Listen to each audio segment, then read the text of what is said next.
அனைவருக்கும் வணக்கம். கேஎல்எம் அகாடமியிலிருந்து நான் சதீஷ்குமார். தமிழ்ல பார்த்துட்டு இருந்த இலக்கணம் சரிங்களா, ஒரு 2-3 நாளைக்கு முன்னாடி இலக்கணம் பார்த்துருந்தோம்.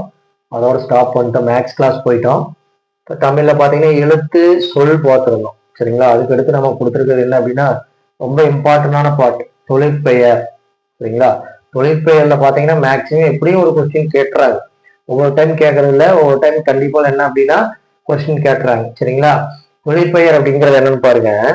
அதனுடைய இதுக்கு முன்னாடி நம்ம தொழிற்பெயர் பார்க்கறதுக்கு முன்னாடி நமக்கு என்னன்னா பகுபத உறுப்பிலக்கணம் அப்படிங்கிறது என்னன்னு தெரிஞ்சிருக்கணும் சரிங்களா. பகுபத உறுப்பிலக்கணம் அப்படிங்கிறது என்ன அப்படின்னா பகுதி, விகுதி, இடைநிலை, சந்தி, சாரியை. பகுபத உறுப்பிலக்கணம் இடத்துல அதனுடைய இது என்னென்ன வரும் அப்படின்னா 6 டைப் இருக்கு. என்னன்னா பகுதி, விகுதி, இடைநிலை, சந்தி, சாரியை, விகாரம் சரிங்களா. அதுல இதுல நமக்கு 2 மட்டும்தான் வரும். என்னன்னா பகுதி, விகுதி மட்டும் வரும் சரிங்களா. பகுதி, விகுதி மட்டும் வரும். இப்ப ஃபார் எக்ஸாம்பிளுக்கு உண்டான் அப்படின்னு எடுத்துக்கிறீங்க.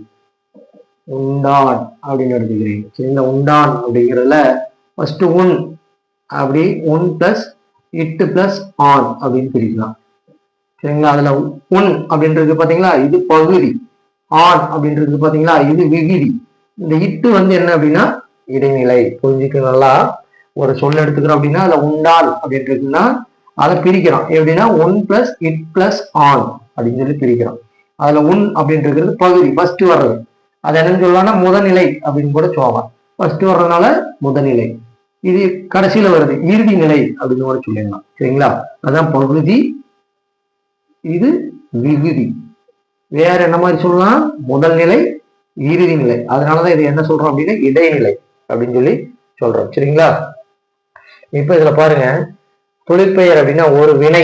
ஒரு வினை அப்படிங்கிறது என்ன அப்படின்னா செயல் சரிங்களா. ஒரு வினை அல்லது செயலை குறிக்கும் ஒரு பெயரானது சரிங்களா. ஒரு வினை அல்லது ஒரு செயலை குறிக்கும் பெயரானது எண், இடம், காலம், பால் ஆகியவற்றை குறிப்பாகவோ வெளிப்படையாகவோ உணர்த்தாமல் வருவது. இது ரொம்ப முக்கியம் சரிங்களா. அதாவது எதை உணர்த்தாம வரும்? எண், இடம், எந்த இடத்துல அது நடக்குது சரிங்களா. அப்ப நடத்தல் அப்படின்னு சொல்றாங்க. நடத்தல்னு ஒன்று இருக்கு. ஆனா அது எந்த இடத்துல நடக்குதுன்னு தெரியாது சரிங்களா. அது காலம், எந்த காலத்துல நடந்தது, நிகழ்காலத்தில் நடக்குதா இல்ல இறந்த காலத்தில் நடக்குதா இல்ல எதிர்காலத்தில் நடக்குதான்னு தெரியாது. நடத்தல் சரிங்களா. இடம், காலம், பால், ஆண் பாலா பெண் பாலா இல்ல பலர்பாலா எதையுமே சொல்ல கிடையாது. அப்ப குறிப்பாகவோ வெளிப்படையாகவோ உணர்த்தாமல் வருவது என்னது? எடுத்துக்காட்டு பாருங்க, ஈதல் கொடுக்கறது. ஆனா ஈதல் அப்படிங்கிறது கொடுக்கறது. ஆனா யாரு கொடுக்குறாங்கன்னு தெரியாது, எப்ப கொடுத்தாங்கன்னு தெரியாது, ஆண் கொடுத்தாங்களா பெண் கொடுத்தாங்களான்னு தெரியாது சரிங்களா. இந்த மாதிரி அதாவது ஒரு வினை அல்லது ஒரு செயல் சரிங்களா. இது ஒரு வினை, இது ஒரு செயல் சரிங்களா. அப்ப அந்த செயலை குறிக்கும் பெயரானது எண், இடம், காலம், பால் ஆகியவற்றை குறிப்பாகவோ வெளிப்படையாகவோ உணர்த்தாமல் வருவது என்னது? தொழிற்பெயர் சரிங்களா. தொழிற்பெயருடைய விகுதியில் தெரிஞ்சுக்கணும், கேட்பாங்க. தொழிற்பெயர் விகுதிகள்ல இது கொடுத்துட்டு தல், அல் என சப்போஸ் கீழ்கண்டவற்றின் தொழிற்பெயர் எது அப்படின்னு கேட்டதுன்னா இந்த விகுதியில முடிஞ்சதுன்னா தல், அல், அம், ஐ, கை, வை, கு, கு, உ இதுல முடிஞ்சது அப்படின்னா என்னது? தொழிற்பெயர். இதெல்லாம் என்னது? தொழிற்பெயர் விகுதிகள். பாருங்க 10 இருக்கும். 1 2 3 4 5 6 7 8 9 சாரி 9 இருக்கு சரிங்களா. அப்ப விகுதி அப்படின்னு என்ன சொல்றது? கடைசி. அதாவது கடைசியில ஒரு ஒரு பெயர் இருக்கு அப்படின்னா ஒரு எழுத்தோ ஒரு எழுத்தோ இல்ல பல எழுத்துக்களோ சேர்ந்து ஒரு சொல்ல உருவாக்கி அதுல இந்த விகுதி கொண்டு அந்த சொல் முழுமையாகுது அப்படின்னா அதை என்ன சொல்லுவோம் அப்படின்னா தொழிற்பெயர் அப்படின்னு சொல்லுவோம். இப்ப இங்க பாருங்க, தல் இல்லாம இதை மட்டும் விட்டுட்டோம்னா பாருங்க நட அப்படின்னு மட்டும்தான் வரும். அப்ப தல் வச்சோம் அப்படின்னா தான் அங்க என்ன ஆகும்? தொழிற்பெயர் ஆகும். அதே மாதிரி பாருங்க, வாழ்க்கை கையெழுத்துறோம் வல்க் அப்படின்னு மட்டும்தான் வரும் சரிங்களா. அப்ப அந்த கை இருந்தது அப்படின்னாக்கா அது என்ன ஆகும்? ஒரு முழுமையடையும். அந்த மாதிரி இந்த விகுதிங்கிறது கடைசியா இருக்கிறது இருந்து அந்த சொல் முழுமை அடைஞ்சது அப்படின்னா அது என்னது? தொழிற்பெயர். நல்லா புரிஞ்சுக்கங்க. தொழிற்பெயர் அப்படிங்கிறது என்ன அப்படின்னா ஒரு வினை அல்லது ஒரு செயலை குறிக்கும் பெயரானது எண், இடம், காலம், பால் ஆகியவற்றை குறிப்பாகவோ வெளிப்படையாகவோ உணர்த்தாமல் வருவது சரிங்களா. என்னது? தொழிற்பெயர். அதுக்கு எக்ஸாம்பிள் என்னன்னா ஈதல், நடத்தல் சரிங்களா. அதுல தொழிற்பெயர் என்ன டைப் இருக்குன்னு பாருங்க. விகுதி பெற்ற தொழிற்பெயர். விகுதிங்கிறது என்னது? கடைசி. விகுதி பெற்ற தொழிற்பெயர். விகுதி பெற்ற தொழிற்பெயர் அப்படின்னா விகுதி கொண்டு வந்துடும். அப்ப விகுதி தொழிற்பெயர் இதுதான். சரிங்களா? அப்ப தொழிற்பெயர் விகுதி பெற்ற தொழிற்பெயர்னா வினையடியின் விகுதி சேருவதால் உருவாகும் ஒரு சொல். என்ன அப்படின்னா விகுதி பெற்ற வினையடியின், சரிங்களா, விகுதி சேருவதால் உருவாகும் தொழிற்பெயர். சரிங்களா? நல்லா பாருங்க, வினையடியின் விகுதி சேருவதால், இதான் வினையடி. சரிங்களா? இது கூட விகுதி சேர்றதுனால உருவாகிற ஒரு தொழிற்பெயர் தான் என்னது? விகுதி பெற்ற தொழிற்பெயர். தள்ளுங்கிறது விகுதியா, இது வினையடி. அப்ப இந்த ரெண்டும் சேர்ந்ததுன்னா நடத்தல். அப்ப விகுதி கூட வினையடி கூட விகுதி சேருவதால், வினையடியுடன் விகுதி சேருவதால் வருவது என்னதான் வரும் தொழிற்பெயர் தான் என்னது? விகுதி பெற்ற தொழிற்பெயர். பாருங்க, வாள் பிளஸ் கை என்ன ஆயிடுச்சு? வாழ்க்கை. ஆள் பிளஸ் அல் ஆளல். ஆள் பிளஸ் அல் ஆளல் இருக்கா? அப்ப தொழிற்பெயர் என்ன தெரிஞ்சுக்கங்க, விகுதி பெற்ற தொழிற்பெயர் அப்படின்னா ஒரு வினையடி கூட விகுதி சேருவதால் வரும் பெயர் என்னது? விகுதி பெற்ற தொழிற்பெயர். அதே மாதிரி இங்க பாருங்க, ஒரே வினையடி, அதான் வினையடிங்கிறது என்ன? இந்த நட அப்படிங்கிற ஒரே வினையடி பல விகுதிகளை ஏற்கும். விகுதிங்கிறது நல்லா ஞாபகம், கடைசியில வரதான் என்னது? விகுதி. அவட்டாங்க நான் சொல்லியிருக்கேன், உண்டான் அப்படின்னு சொல்லி உன் பிளஸ் இட்டு பிளஸ் ஆன், இந்த கடைசியா வர்றது விகுதி, ஃபர்ஸ்ட் வர்றது பகுதி, அதாவது இறுதி நிலை, ஒரு சொல்லுடைய இறுதி நிலை. அப்ப ஒரே வினையடி என்னது? நட அப்படிங்கிற ஒரு வினையடி பல விகுதிகளையும் ஏற்கும். நடங்கிறது ஒண்ணு என்னது? நடைன்னு ஆயிடுச்சு, நடத்தல்னு மாறுது. சரிங்களா? நடை நடத்தல், சரிங்களா, அந்த மாதிரி மாறுது. இப்ப அந்த மாதிரி நட அப்படிங்கிற பாருங்க நடைன்னு மாறுது. ஆனா நடங்கிறது ஒரே ஒரு வினையடி தான். அந்த வினையடி என்ன அப்படின்னா பல விகுதிகளையும் ஏற்கும். சரிங்களா? அப்ப நடைன்னு எழுதலாம், நடத்தலும் எழுதலாம். வேணும்னு இப்ப பாடு அப்படின்றதுன்னா படு, பாடுதல், அந்த மாதிரி. சரிங்களா? ஊ வருதா? படு அப்படிங்கிறது ஊ. அதே மாதிரி வேற என்ன சொல்லலாம்? பார்த்தல். சரிங்களா? அப்ப பல விகுதிகளையும் ஏற்கும் அப்படிங்கிறது. அது என்ன அப்படின்னா இது ஒரு ஹெட்டிங் மாதிரி, ஒரே வினையடி பல விகுதிகளை ஏற்கும். இந்த மாதிரியான ஒரு ஹெட்டிங்ஸ் கொடுத்துட்டு இதெல்லாம் கொடுத்துடலாம். தொழிற்பெயர். அப்ப தொழிற்பெயர்ங்கிறது என்ன அப்படின்னா குறிப்பாக வெளிப்படையாகவோ உணர்த்தாமல் வருவது தொழிற்பெயர் அப்படின்னு கொடுத்துட்டு என்னன்னா குறிப்பாக வெளிப்படையாகவோ உணர்த்தி வருவது அப்படின்னு கொடுத்துடலாம். அப்ப அது தப்பு. குறிப்பாக வெளிப்படையோ உணர்த்தாமல் வருவது என்னது? தொழிற்பெயர். அதே மாதிரி விகுதி பெற்ற தொழிற்பெயர் வினையடியின் விகுதி சேரதால் ஒரு அடுத்து எதிர்மறை தொழிற்பெயர். எதிர்மறை நடக்காது, முடியாது அப்படின்னு சொல்றாங்கல்ல, அது அந்த மாதிரி ஒரு எதிர்மறையா சொல்றது என்ன? எதிர்மறை பொருளில் வருவது எதிர்மறை தொழிற்பெயர். எதிர்மறை பொருளில் வருவது எதிர்மறை தொழிற்பெயர். என்னது? நடவாமை, கொல்லாமை.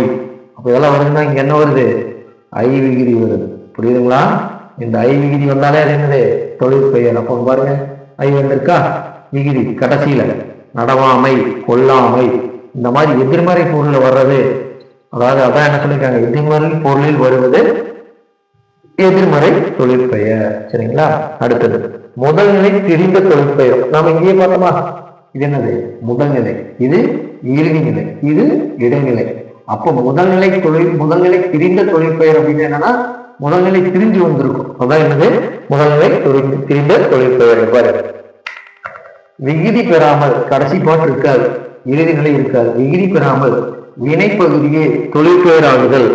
அப்ப இது விகுதி. தல் தல் தல், இது வரைக்கும் எடுக்கணும். அடித்தல் இது வரைக்கும் எடுத்தீங்கன்னா மீதி இருக்கிற பாருங்க, தட்டு, ஊரை, அடி அப்படிங்கிறது ஒரு வினை. சரிங்களா? தட்டு இங்கேயே பார்த்த மாதிரி பாருங்க, என்ன அப்படின்னா ஈதல் அப்படிங்கிறது. அந்த உரை அப்படிங்கிறது என்ன? வினை. அதாவது ஒரு வினை அல்லது ஒரு செயல். அப்போ உரை அப்படிங்கிறது ஒரு வினை, தட்டு அப்படிங்கிறது ஒரு வினை. அதே மாதிரி அடி அப்படிங்கிறது ஒரு வினை.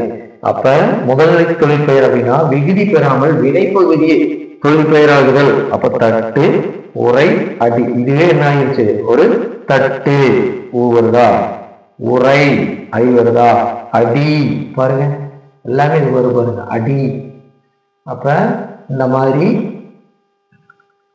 இதனுடைய பகுபத உறுப்பு லக்னம் விகுதி இதுல வரும். ஊ, ஐ, சரிங்களா, ஈ, இதெல்லாம் வர்றதே என்ன அப்படின்னா தொழிற்பெயர். அப்ப தட்டுதல், உழைத்தல், அடித்தல். அதான் முதல்நிலை தொழிற்பெயர் அப்படின்னா விகுதி பெறாமல் வினைப்பகுதியே தொழிற்பெயர் அப்படிங்கிறது முதல்நிலை தொழிற்பெயர். விகுதி பெறாமல் வினைப்பகுதியே தொழிற்பெயராதல் என்னது? தட்டு, உரை, அடி அப்படிங்கிறது என்னது? வினை. இந்த வினைப்பகுதியே தொழிற்பெயர் ஆயிடுச்சு. இந்த கடைசியில வர விகுதிகள் வரல. அப்ப அதுதான் என்னது? முதல்நிலை தொழிற்பெயர். அது முதல்நிலை திரிந்த தொழிற்பெயர். இந்த தட்டு, உரை, அடி அப்படிங்கிறது என்ன ஆயிடுது? திரிஞ்சிடும். ஏன்னா இதுதான் நம் முதல்நிலை. அப்ப முதல்நிலை தொழிற்பெயர் அப்படிங்கிறது என்னன்னு பாருங்க. விகுதி பெறாமல் இதுலயும் கடைசி பாட்டு வராது.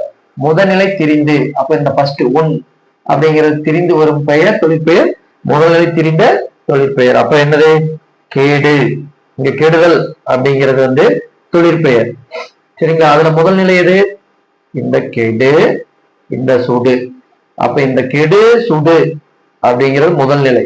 சரிங்களா? இது தொழிற்பெயர். கெடுதல் அப்படிங்கிறது தொழிற்பெயர். கெடு அப்படிங்கிறது முதல்நிலை. இந்த கெடுங்கிறது என்னவா மாறிடுச்சு பாருங்க. கெடு. சரிங்களா? கேடு அப்படின்னு மாறிடுச்சு. அதே மாதிரி சுடு அப்படிங்கிறது சூடு அப்படின்னு மாறிடுச்சு. இந்த மாதிரி திரிஞ்சு வர்றது என்ன அப்படின்னா முதல்நிலை. பெயர்லயே இருக்கு பாருங்க. முதல்நிலை ஒரு தொழிற்பெயர்ல எடுத்துக்கிட்டோம் அப்படின்னா ஃபர்ஸ்ட் வர்றதா முதல்நிலை. அப்ப கெடு அப்படிங்கிறதா முதல்நிலை. இந்த முதல்நிலை தெரிஞ்சது என்னன்னு? கேடு. சுடு அப்படிங்கிறது சூடு அப்படின்னு மாறி. அப்போ ஒரு தொழிற்பெயரை கொடுத்துட்டு இதுக்கு முதல்நிலை தொழிற்பெயர் என்ன அப்படின்னு கேட்கலாம். அதே முதல்நிலை திரிந்த தொழிற்பெயர் என்னன்னு கேட்கலாம். இல்ல முதல்நிலை தொழிற்பெயர் என்ன அப்படின்னு கேட்கலாம். இப்ப கெடு அப்படின்னு மட்டும் கொடுத்துறான்னு வச்சுப்பா. கெடுதல், கெடுதல் அப்படின்னு கொடுத்துட்டு இதுல முதல்நிலை திரிந்த தொழிற்பெயர் என்ன அப்படின்னு கேக்குறாங்கன்னா கேடு.